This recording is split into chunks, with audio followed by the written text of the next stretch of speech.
So for those of you who don't know me, my name is Holly Bentz. I'm the Assistant Forest Engineer. The majority of this presentation was put together by Vicki Lundbaum, who's our transportation planner. She's currently enjoying the 80-degree temperatures of Florida. So you get me. So we'll talk real quick about the roads that are currently in existence on this project. So the existing road system in the Big Mosquito planning area, there's 218 roads or portions thereof within the planning area, constituting 204 plus miles. Of those, a little over 100 miles on 82 of those roads are maintenance level 2, and I'll go through a little more detail on what the maintenance levels mean in a minute. And almost 104 miles of those on 136 roads are maintenance level 1. The primary forest access roads, and there's a roads map, the first one on that second set of boards there. Most of these are highlighted in yellow on that map. And they're all maintenance level 2 roads. It would be the 2090, the 3690, the 45, and the 4560. And these are all roads that are considered part of our primary minimum forest road system. And they're all being used on a regular basis, so they're all pretty well maintained. As Shannon stated, the primary access road that's non-Forest Service into the planning area is County Road 20. So a little bit on what the maintenance levels mean and what you might see out on the ground in the Big Mosquito area. Maintenance level 2 roads are generally open for public use. And I use the word generally because we have our green dot road system that's seasonally closed during hunting, or there might be a seasonal road closure for wildlife protection or something. But generally the road is considered open for public use. We only maintain these roads for high clearance vehicles.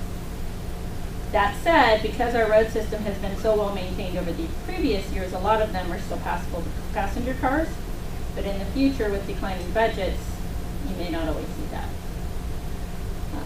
They're generally either aggregate surface or an improved surface. As Shannon said, they're generally single lane, although if they have an aggregate surface, they probably have turnouts. And because of current funding levels, they receive minimal maintenance unless they're specifically used for a project. So again, in Big Mosquito, it's a little over 100 miles of maintenance level 2 roads.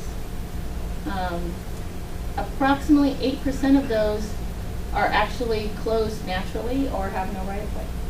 So talk a little more about that.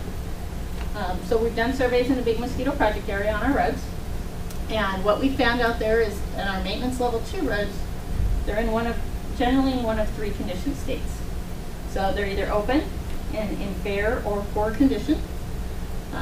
They may be physically closed on the ground by natural vegetation. Or there may even be no sign of a designed roadway if they are on a flat and they haven't been used. So some examples of that. There's a maintenance level 2 road in good condition. It's proper drainage. It's clearly being used. This is a maintenance level 2 roadway that's in poor condition. Looks like it's being used, no vegetation growing up. Probably doesn't have enough drainage structures, which is why you're getting some of the rutting. But it's still passable to high clearance vehicles.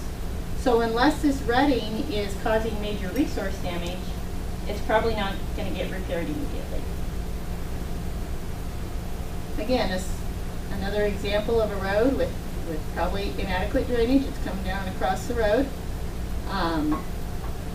These are the kind of roads that if they're being used as part of the project, there's a good chance they'll get maintained and improved. So this is an open road that's starting to close with natural vegetation. You can't really see a designed roadway. It's not getting used. And unless there's a use for it on the project, it will probably just continue to close in on its own. This is one that's already fairly closed by natural vegetation. And if it was being used, if it was needed, then it would not have that, the vegetation growing up in the middle.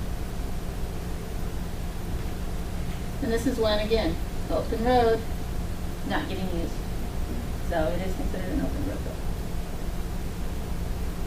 So the other level of maintenance level of road that we have in the Big Mosquito area are maintenance level 1 roads. And maintenance level 1 are intended to be closed or have motorized traffic restrictions. And there's kind of a clarification there. Sometimes they're closed roads, so they're closed to vehicles, and sometimes they'll actually be posted closed to all motor vehicle use. And a lot of that depends on why they were closed. So if they were closed for wildlife, sometimes they'll be closed to all motorized use. If they're just closed because we didn't need the road anymore, then ATVs are still permissible. They were all closed under previous NEPA decisions. You can't go out and randomly close roads. You can only do it through NEPA. There's 104 miles that are maintenance level 1 roads, and it's actually 51%. I forgot to change that on the slide. And that's on about 136 roads. So the maintenance level 1 roads have been found to be in 3 different conditions as well. Either they are, even though they've been closed on paper by a NEPA decision, if we haven't closed them physically on the ground, sometimes they're still being used. Sometimes we have physical closures, like a earth berm or a gate, that are effective, and there's clearly no use. And then we have some physical closures that are clearly being breached and not effective. So here's an example. There's no physical closure, and it's open, and based on the tracks, it looks like it is probably being used.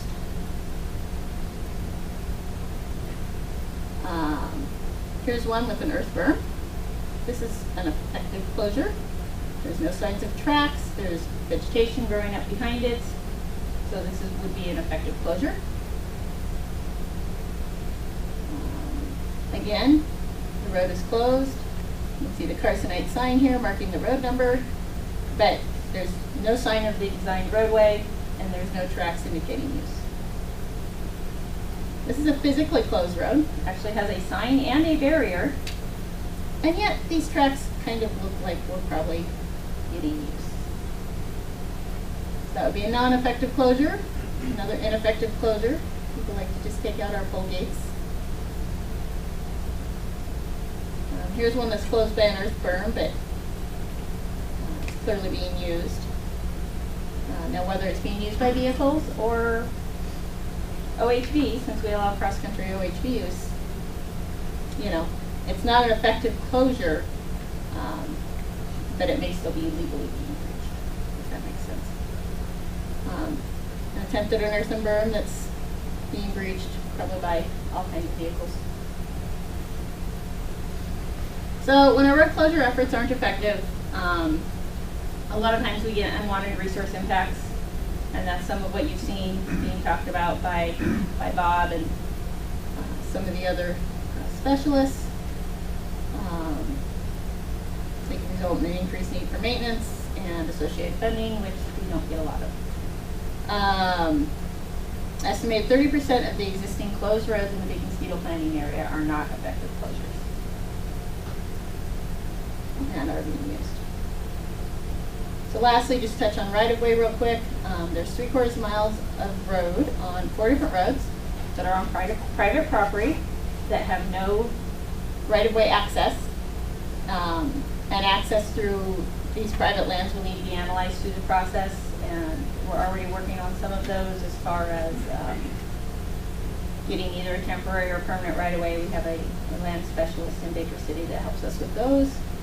And then there are some roads in the project area that go through private property, but which we have the right-of-way as well, that may be used potentially by the planning area. That's all I have.